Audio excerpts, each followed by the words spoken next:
He woke up to the sound of his daughter crying. Not the scared crying from the boat. Not the desperate crying from the ship. This was different. Softer. Relieved. Appa? Nana's voice trembled. Appa, can you hear me? Sang-woo tried to open his eyes. Failed. Tried again. The light was blinding. Everything was blinding. Pain radiated through his body like fire, concentrated in his back, his shoulder, his side.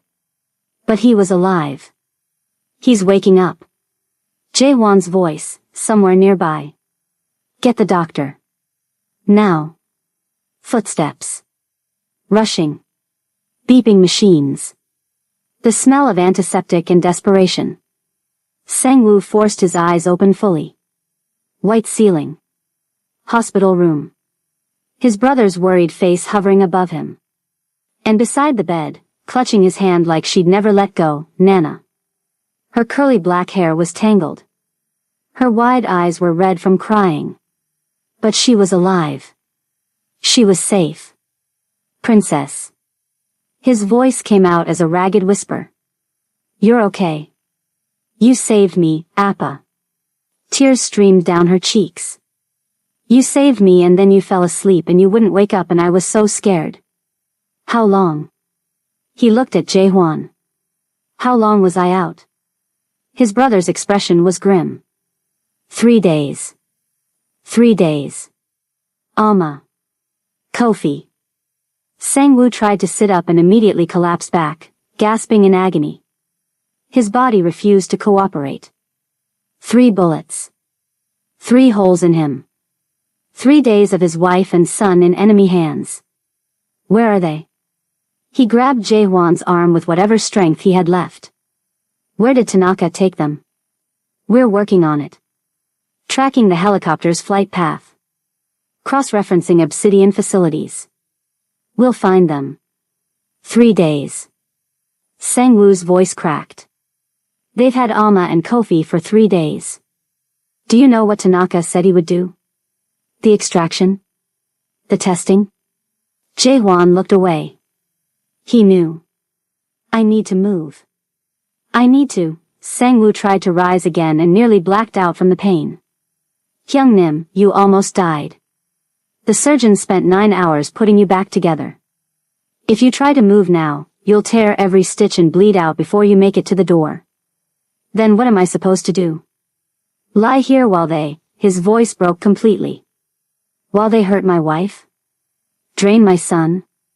Nana climbed onto the bed, carefully avoiding his wounds, and pressed herself against his good side. Her small hand found his. Don't die, Appa. Please don't die. You promised. He looked at his daughter. His miracle. The child he'd saved at the cost of everything else. And he made another promise. I'm not dying, princess. And I'm going to bring Alma and Kofi home. He looked at Jae-won. Whatever it takes. Whatever it costs. I'm bringing them home. But first, he had to heal. Hey lovelies, welcome to the part 4 of this amazing series. If you are yet to watch the first 3 episodes, kindly check the channel and watch it. Trust me, you do not want to miss any minute. Click that subscribe button now to be a part of this lovely community and enjoy top-notch storytelling. Drop a comment so we can bond better. Now let's dive into the finale. The doctor said 6 weeks minimum before he could walk properly. Mr. Choi, if you push yourself too hard, you'll tear the sutures. You could bleed internally and die before we could save you. Sang-woo looked at the doctor with dead eyes. My wife and son are being tortured right now. Every hour I spend in this bed is an hour closer to their death. I understand, but... No. You don't understand. He grabbed the bed rail and pulled himself upright despite the screaming agony in his wounds. My daughter is sitting in that chair, waiting for me to bring her mother home. I'm not going to tell her I couldn't do it because I was too weak to get out of bed. Nana watched from the corner, her small face pale with worry but fierce with hope. Appa's going to save Alma, she said quietly. He always saves us. Day 2, Sang-woo walked 10 steps before collapsing. Day 3, he made it to the door. Day 4, he reached the end of the corridor. Each night, Jae-won came with updates that weren't good enough. Each night, Nana fell asleep holding his hand. Each night, Sang-woo stared at the ceiling and imagined what Tanaka might be doing to his wife and son. The images kept him awake. The rage kept him moving. On day 5, he ripped out his and demanded his clothes. "You'll die," the doctor said. "Maybe. But at least I'll die trying to save them." Then Kwon's widow walked through the door. And everything changed. She stood in the doorway of his hospital room, thin and pale, dark circles under her eyes. Her children weren't with her, they were with relatives, trying to recover from their own trauma. "Mrs. Kwon." Sang-woo tried to bow from his position on the bed. "I'm sorry. For everything. Your husband. My husband died trying to protect your family." Her voice was hollow but steady. "Obsidian killed him because he wouldn't betray you again." "I know. And I'm not here for apologies." She stepped into the room, closing the door behind her. "I'm here because my husband kept secrets. Insurance, he called it. Information he gathered during his time feeding intel to Yoonji and the Jade Tigers." Sang-woo straightened despite the pain. "What kind of information?" "Obsidian facility locations. Security protocols. The real identity of Director Tanaka." She pulled a flash drive from her pocket. Kwon knew that one day, you might need to burn them to the ground. He collected everything he could before he cut ties with them. "Why didn't he tell me?" "Because he was ashamed. Of what he did. Of how he betrayed you." Her eyes glistened with tears. "But he loved you, Dragon. Like a brother. And he wanted to make it right." She placed the flash drive on the bedside table. "Make it right for him. Destroy the people who killed my husband. Who took your wife. Who hurt your daughter." Her voice hardened to steel. "Make them pay." Then she was gone. Sang-woo stared at the flash drive. Kwon's final gift. His path to vengeance. The intelligence was better than anything they'd gathered before. Facility locations across Asia. Security protocols for each site. Personnel files. Financial records. And most importantly, Tanaka's primary base of operations. An island. Private. Off the coast of Indonesia. A converted research facility that served as Obsidian's global headquarters. "This is where he would take them," Jae-won said, studying the satellite imagery. "Maximum security. Medical facilities for the extraction. Far enough from any government to operate with impunity." "How many men does he have?" "On the island?" "Maybe 100. Plus scientific staff, support personnel." Jae-won shook his head. "This isn't like the ship. We can't sneak in with 15 men. This would require an army. Then we get an army. How? We've lost half our forces. The Jade Tigers are destroyed. Who else is going to? Everyone Tanaka has ever wronged." Sang-woo pulled up the files on his tablet. "Look at this. Obsidian has been operating for decades. They've stolen from Yakuza families in Japan. Kidnapped children from triad leaders in Hong Kong. Murdered competitors across Southeast Asia. You want to unite crime families against Obsidian? I want to offer them what they all want. Revenge. And a piece of Obsidian's considerable assets once we burn them down."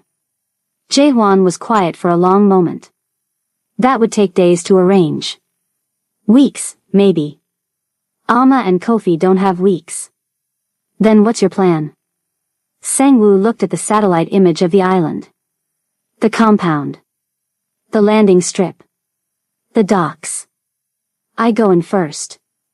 Alone. That's suicide." "No.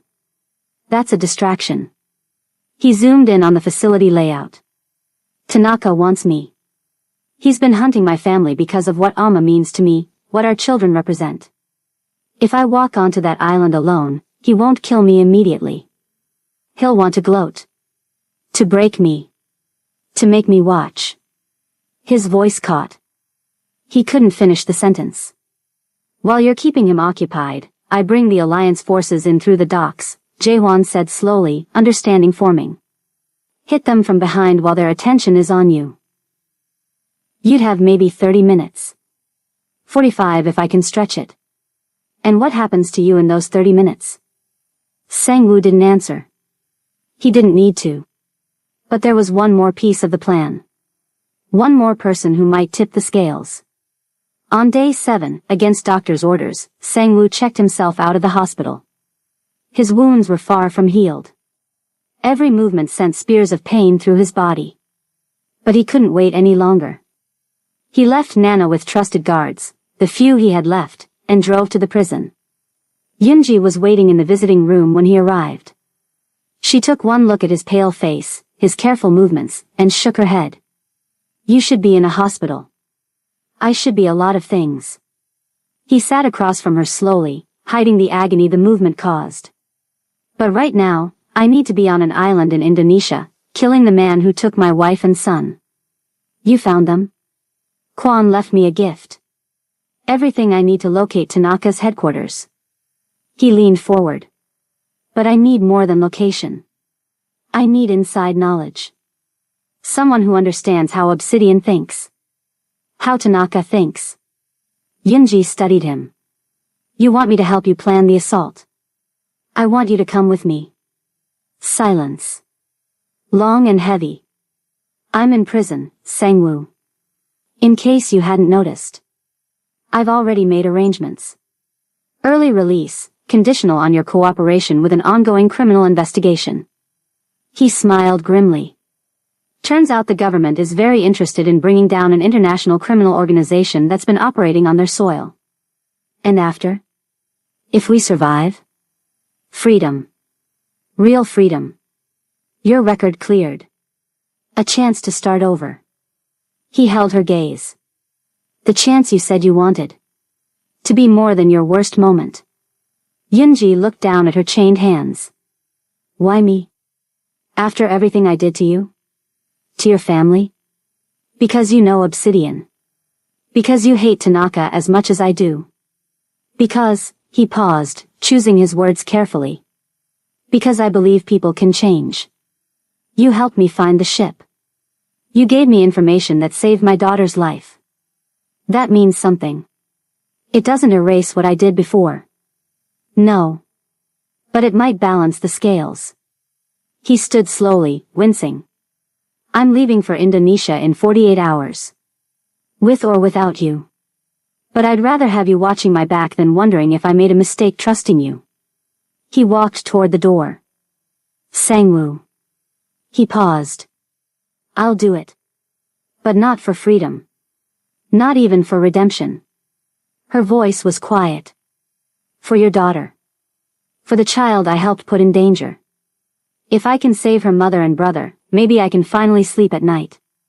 He nodded once. 48 hours. Be ready. The cargo ship rocked gently in international waters. Inside, 3 of Asia's most dangerous crime lords sat at the same table. They should have been killing each other. Instead, they were listening to a half-dead Korean man explain why they needed to work together. You want us to attack a fortified island. Yamamoto spoke first, a weathered Japanese man in his 60s, traditional tattoos visible beneath his suit. For what?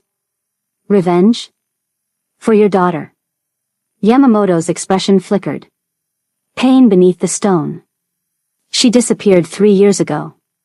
Taken by Obsidian. You think she's still alive? I don't know.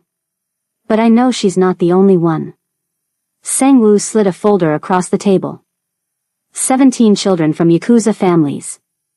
23 from Triad leadership. Dozens more from syndicates across Asia. All gone. All taken to the same place. Mrs. Chen picked up the folder. She was sharp-eyed, elegant, running Hong Kong's largest trafficking network. Her fingers stopped on a photograph. My nephew. He vanished 2 years ago. Obsidian's island. They're all there. Or they were. Sukarno leaned forward, massive, gold-toothed, permanently scowling. Why should we trust you, dragon? You're half dead and desperate. Maybe this is a trap. If I wanted you dead, I'd wait until you killed each other. That's what you do, isn't it? Sangwoo met each of their eyes. But Obsidian has been playing us all. Stealing our children. Murdering our people. Using our blood for their experiments. He stood slowly, painfully. Tomorrow, I'm walking through the front door of Tanaka's compound. Alone. I'm going to keep him distracted while you hit him from every direction. And when it's over, we divide the assets and go our separate ways. And if you fail? Then you lose nothing. I'm the one taking all the risk. Silence. Heavy and calculating. Then Yamamoto nodded. For my daughter. Mrs. Chen followed. For my nephew. Sukarno grinned, gold teeth gleaming. For profit. And a little bit of revenge. The alliance was formed. 3 crime families. 1 common enemy. And a half-dead mafia boss leading the charge. If you're still watching, you're part of this family now. Hit that subscribe button if you haven't already. Part 4 is about to get intense. Tomorrow, they would go to war. That night, Sangwoo couldn't sleep. He stood on the deck of the cargo ship, staring at the dark ocean, thinking about Amma. Wondering if she was still alive. If Kofi was still alive. If he would reach them in time. 7 days. They'd been in Tanaka's hands for 7 days. You should rest. Yunji appeared beside him, dressed in tactical gear they'd acquired for her. Tomorrow will be. I know what tomorrow will be. He didn't look at her. I've been preparing for it my whole life. Have you? To die, you mean? To do whatever it takes. He finally turned to face her. Amma used to ask me the same thing. If I was prepared to give up everything for my family. I always said yes. But I don't think I really understood what that meant until now. And what does it mean? It means walking into that compound tomorrow knowing I probably won't walk out. It means letting Tanaka do whatever he wants to me while my brother brings the cavalry. His voice caught. It means my daughter might grow up without a father. But at least she'll have her mother. Yunji was quiet for a long moment. You really love them. I never understood it before. I thought your love for Amma was just, I don't know. Obsession. The way men like us possess things. Men like us? Broken people. People who take what they want because they don't know how to ask for it. She looked out at the ocean. But watching you now, I see something different. You'd actually die for them. Not just kill, die. Wouldn't you? For someone you loved? Yunji smiled sadly. I've never loved anyone that much. I thought I loved you, once. But it was just obsession. Jealousy. The need to have what someone else had. And now? Now I just want to feel something real. Even if it's only for a moment. She straightened. Get some sleep, Sangwoo. Tomorrow, I'll watch your back. I'll help you save your family. And if we both survive, maybe that can be the start of something better. She walked away. And Sangwoo stood alone with the ocean and his thoughts, waiting for dawn. The island appeared through the morning mist like something from a nightmare. A volcanic cone rising from the sea, covered in dense jungle, with a modern compound sprawling across its northern face. Landing strips. Helipads. Guard towers. A fortress designed to be impenetrable. Sangwoo's boat approached alone. The Alliance forces were positioned around the island, hidden, waiting for his signal. Jaehwan commanded the main assault team. Yamamoto's men would hit the eastern dock. Chen's forces the western. Sukarno's boats formed a blockade to prevent escape. All Sangwoo had to do was keep Tanaka busy long enough for them to breach. Approaching vessel. The radio crackled with a guard's voice. Identify yourself or be destroyed. Sangwoo picked up the transmitter. Tell your director that the Dragon of Gangnam is here. Alone. To negotiate for his family. Static. Then, hold position. He waited. 10 minutes. 20. Then the radio crackled again. Proceed to the main dock. Any weapons will be confiscated. Any resistance will result in immediate execution of the prisoners. Prisoners. Alive. They were still alive. Sang-woo let out a breath he didn't know he'd been holding. Understood. Approaching now. The dock was lined with armed guards. They pulled Sang-woo from his boat, stripped him of his weapons, patted him down thoroughly. He let them.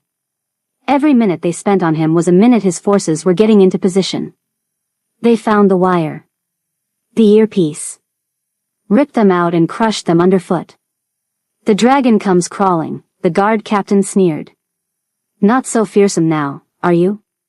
Sang-woo said nothing. They marched him up the dock, through security checkpoints, into the compound itself. Clean white corridors. Laboratories visible through glass walls. The same sterile horror he'd seen on the ship, but larger. More permanent.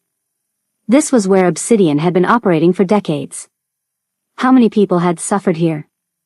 How many had died? They brought him to an elevator. Down. Deep beneath the island's surface. When the doors opened, Director Tanaka was waiting. He looked exactly as Sang-woo remembered, silver-gray hair slicked back, cold calculating eyes, expensive suit despite the clinical surroundings. But there was something different in his expression now. Triumph. Absolute certainty that he had won. Mr. Choi. Tanaka smiled. Welcome to my home. I must admit, I didn't expect you to simply walk in. Where's my wife? Where's my son? Direct as always. I appreciate that about you. Tanaka gestured for the guards to bring him forward. They're alive. For now. Your wife has proven remarkably resilient. She survived treatments that would have killed lesser subjects. And your son. His eyes glittered. Your son is extraordinary. The concentration of genetic markers in his blood is unlike anything we've ever seen. If you've hurt them. You'll what? Kill me? Tanaka laughed. Look at you. Barely standing. Pale as death. My doctors told me about your injuries. You should have died on that ship. The fact that you're here at all is either incredible determination or incredible stupidity. Take me to them. In time. First, I want you to understand something. Tanaka began walking, gesturing for the guards to bring Sang-woo along. Do you know why I've spent my life hunting bloodlines like your wife's? Why Obsidian has existed for centuries? I don't care. You should. Because this is bigger than you, Mr. Choi. Bigger than your family. Bigger than revenge. They passed through a laboratory where scientists worked at stations filled with blood samples and genetic data. Human beings are flawed. Weak. Broken. Disease, mental illness, aging, we're slaves to our genetics. But your wife's bloodline represents something else. The potential for true healing. Not treating symptoms, but rewriting the code itself. You're insane. I'm a visionary. Tanaka stopped at a window overlooking a larger lab below. Look. Sang-woo looked. And his heart shattered. Alma was strapped to a table, unconscious, IVs running from her arms. She was pale. Too pale. Thin in a way that spoke of days without proper food or care. And beside her, in a smaller apparatus, was Kofi. His infant son. 18 months old. Tiny and helpless and connected to machines that were slowly draining his blood. You see, your wife's genetic markers are remarkable. But your son, Tanaka smiled. Your son is a miracle. The healing factors in his blood are the purest we've ever encountered. One child. One child could provide enough material to develop treatments for every disease known to mankind. He's a baby. Sang-woo's voice was barely human. He's a baby and you're killing him. I'm advancing science. Tanaka turned away from the window. But I'm not unreasonable. I brought you here because I want to offer you a choice. What choice? Leave now. Walk away. Take your older daughter and disappear. Build a new life somewhere far from here. Tanaka's eyes were cold. In exchange, I keep your wife and son. Their sacrifice will save millions of lives. A worthy trade, don't you think? Sang-woo stared at him. Then he laughed. Not a sane laugh. Not a controlled laugh. The laugh of a man who has finally confronted the limits of human evil and found them wanting. You think I'd leave them? You think there's any version of reality where I walk away while you murder my wife and son?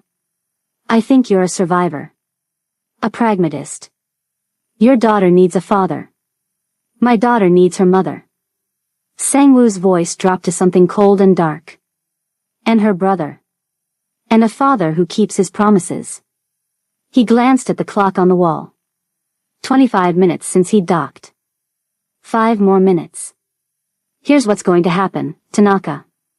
In 5 minutes, 3 crime families are going to hit this compound simultaneously. They're going to destroy everything you've built. Free everyone you've imprisoned. And then. He stepped closer, despite the guards' weapons trained on him. Then I'm going to kill you. Slowly. For every moment of pain you've caused my family. For every child you've tortured. For every life you've ruined. Tanaka's smile finally faded. You're bluffing. Am I? An explosion rocked the compound. Then another. Alarms began blaring. Red lights flashed throughout the corridor. Tanaka's eyes went wide. Sir. A guard pressed his earpiece. We're under attack. Multiple breach points. Eastern dock, western dock, the main gate. How many? Hundreds. Maybe more. We're being overrun. Tanaka turned to Sang-woo with something like respect mixing with his fury. You united them. The families we've wronged over the years. You actually brought them together. I told you. Sang-woo smiled, cold and lethal and absolutely unafraid. There's nothing I wouldn't sacrifice for my family. Kill him. The guards raised their weapons. Sang-woo moved. He shouldn't have been able to fight. 3 bullet wounds barely healed. 7 days out of the hospital. A body that screamed in agony with every motion. But the dragon of Gangnam hadn't built his empire through luck. He'd built it through violence. Through being faster, stronger, more brutal than anyone who stood against him. The first guard's gun was in his hand before the man knew he'd lost it. 2 shots. 2 bodies dropped.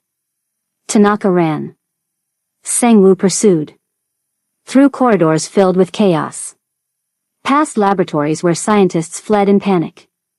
Over the bodies of guards who tried to stop him and failed. More guards ahead.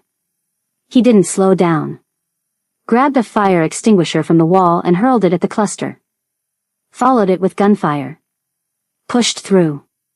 He was bleeding. His stitches had torn. Every step was agony. He didn't stop. Tanaka ducked into a stairwell. Sang-woo followed. Up. 1 floor. 2. 3. They emerged onto a rooftop helipad. A helicopter was warming up, rotors spinning. Tanaka sprinted toward it. Sang-woo shot the pilot through the windshield. The helicopter's engine whined and died. The rotors slowed. Tanaka froze. Turned. Faced the man he'd been hunting for so long. It's over, Tanaka. Is it? Tanaka reached into his jacket and produced a small device. This is a dead man's switch. If I release it, explosives throughout the lower levels detonate. Your wife, your son, and hundreds of prisoners, all dead. Sang-woo stopped. You're lying. Am I? I built this facility, Mr. Choi. Every room, every corridor. Did you think I wouldn't prepare for the possibility of exactly this scenario? The sounds of battle echoed from below. Gunfire.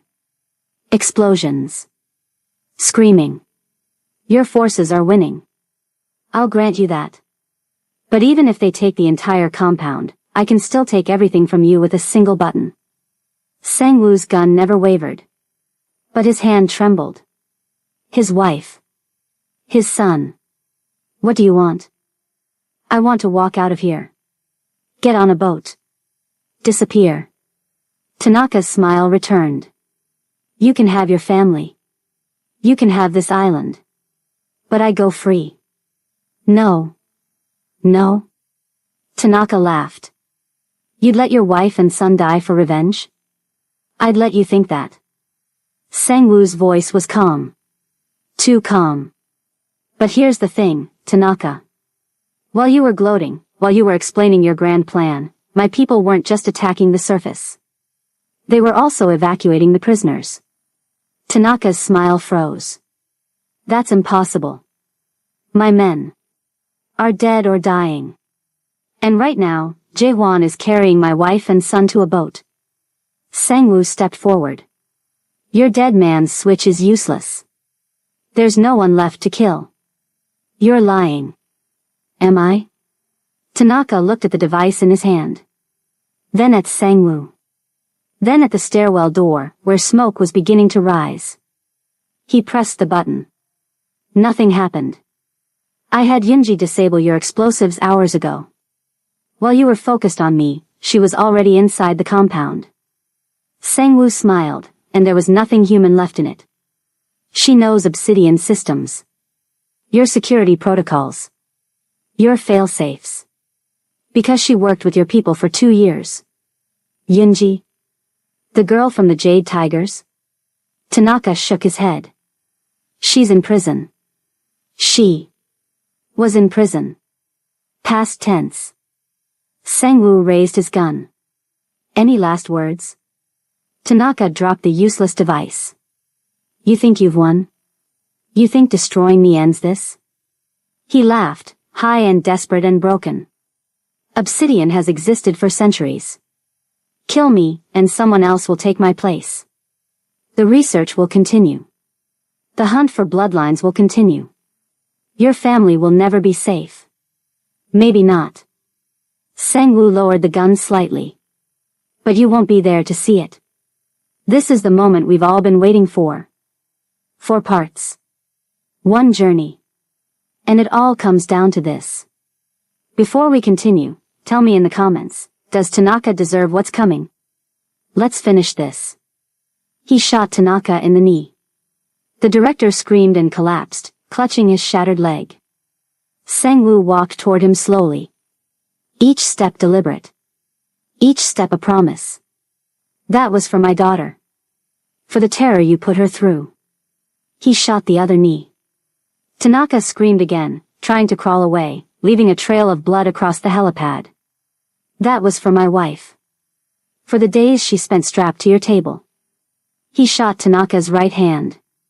That was for my son. For every drop of blood your machines stole from him. He shot the left hand. Tanaka could no longer crawl. Could no longer move. He lay on the helipad, broken and bleeding, staring up at the man who had destroyed everything he'd built. Please.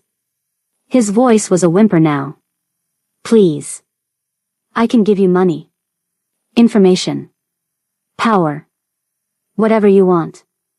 I want my family back. Sang-woo stood over him. I have them.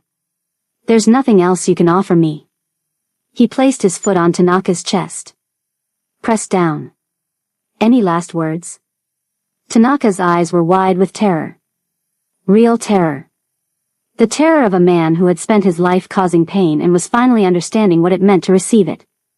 You're a monster, he gasped. Just like me. We're the same. No. Sang-woo shook his head. You hurt people because you wanted something from them. Because you saw them as resources. Tools. Means to an end. He pressed the gun to Tanaka's forehead.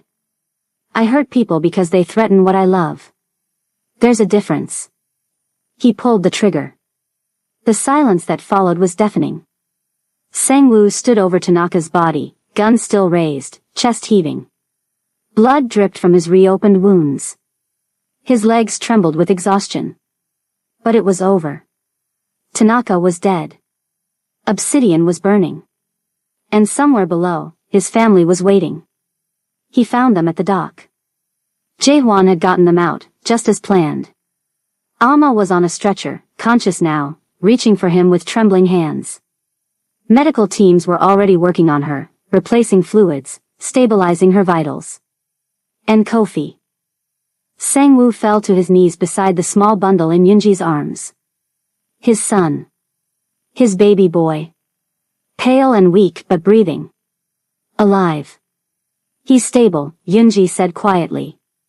They hadn't finished the extraction. Another day, maybe two, and she didn't finish. She didn't need to. Sang-woo took his son from her arms. Held him against his chest. Felt the tiny heartbeat against his own. Sang-woo. Alma's voice, weak but real. He moved to her side, Kofi still in his arms. Took her hand with his free one. I'm here. You're safe. Both of you. I knew you'd come. Tears streamed down her face. I told them. Every day, I told them my husband would come. Always. Until my last breath. The sound of running footsteps. Appa. He turned. Nana was sprinting down the dock, breaking away from the guards who'd brought her on Jae-hwan's orders. She crashed into him, wrapping her arms around his neck, sobbing. You did it. You saved them. You saved everyone. Not everyone. He looked at the burning compound. At the bodies being carried out. At the survivors being loaded onto boats. But enough. I saved enough. 3 days later, Alma opened her eyes in a Jakarta hospital. Sang-woo was there. He'd barely left her side. Barely slept. Barely eaten. His own wounds were infected, his body running on nothing but will. None of it mattered. Sang-woo? Her voice was a rasp. Barely audible.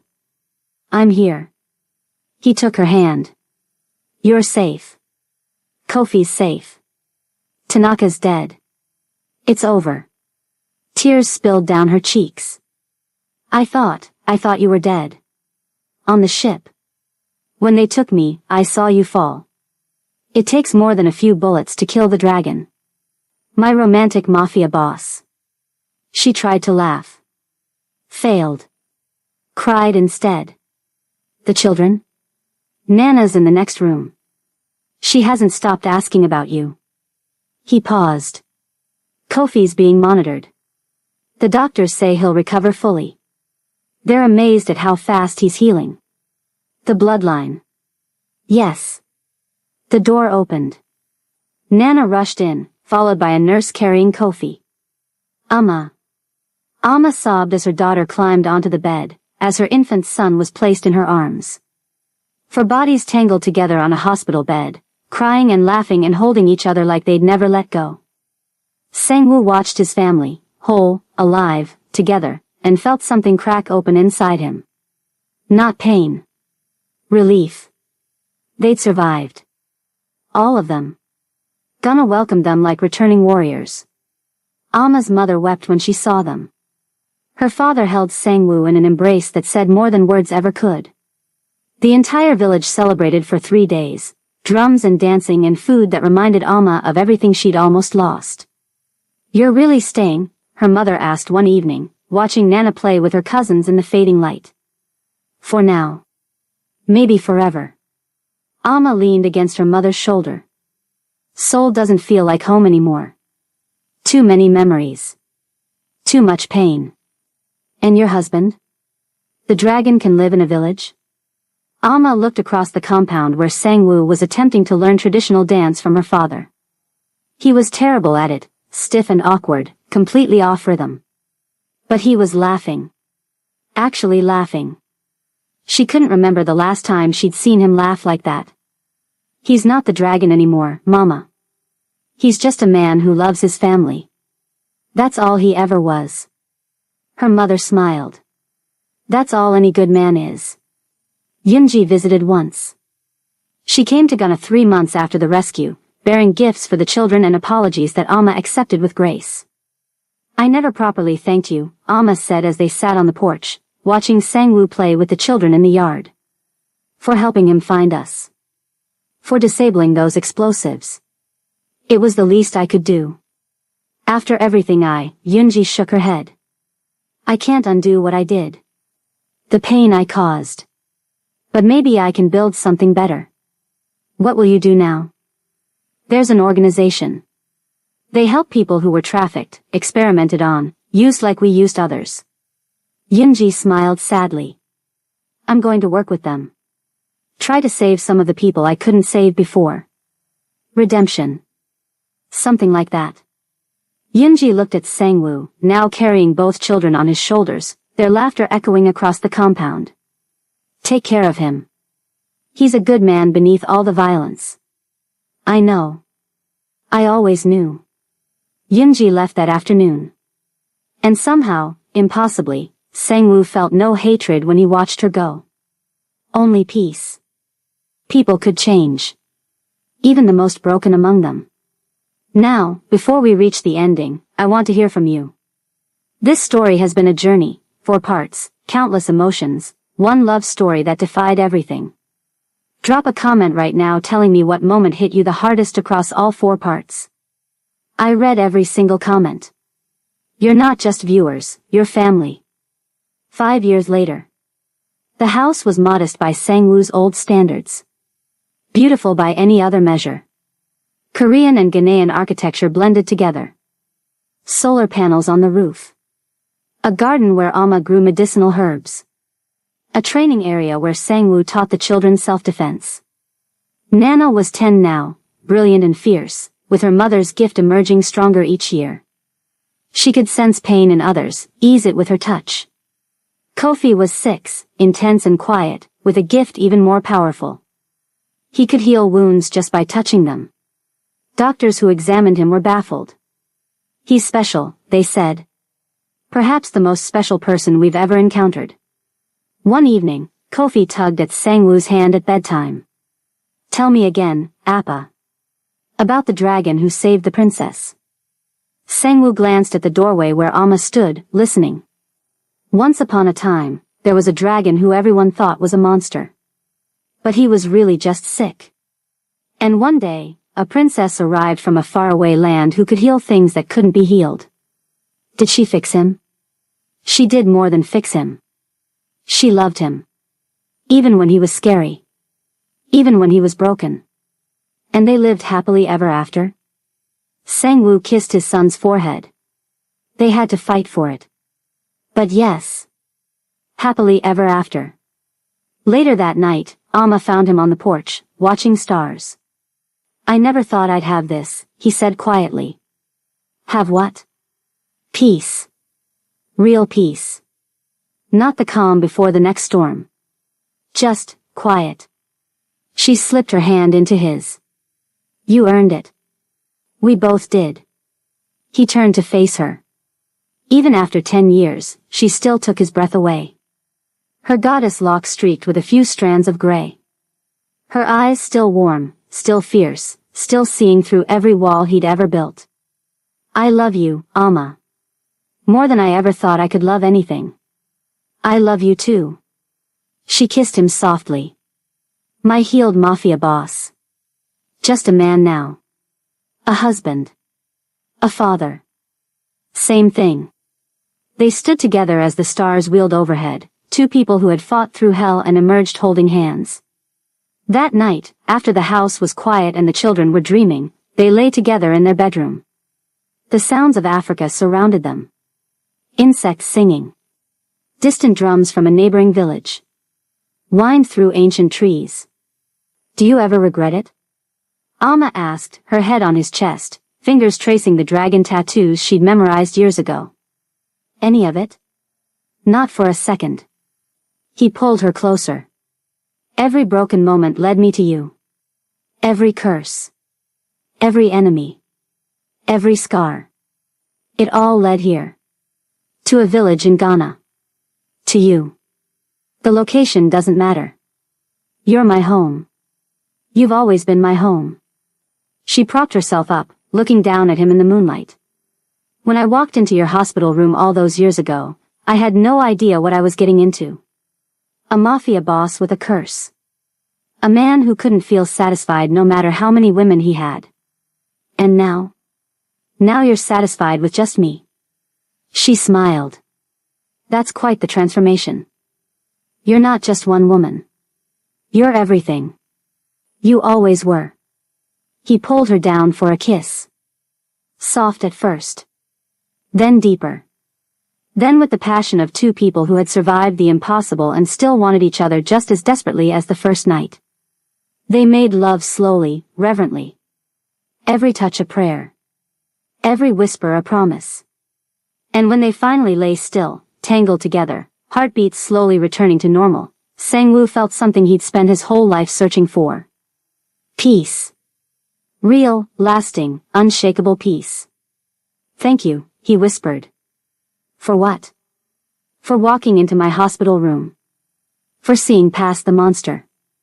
For giving me a family. His voice caught. For giving me a life worth living. Amma smiled in the darkness. Thank you for fighting for us. Every time. No matter the cost. Always. Until my last breath. And beyond? He kissed her forehead. And beyond.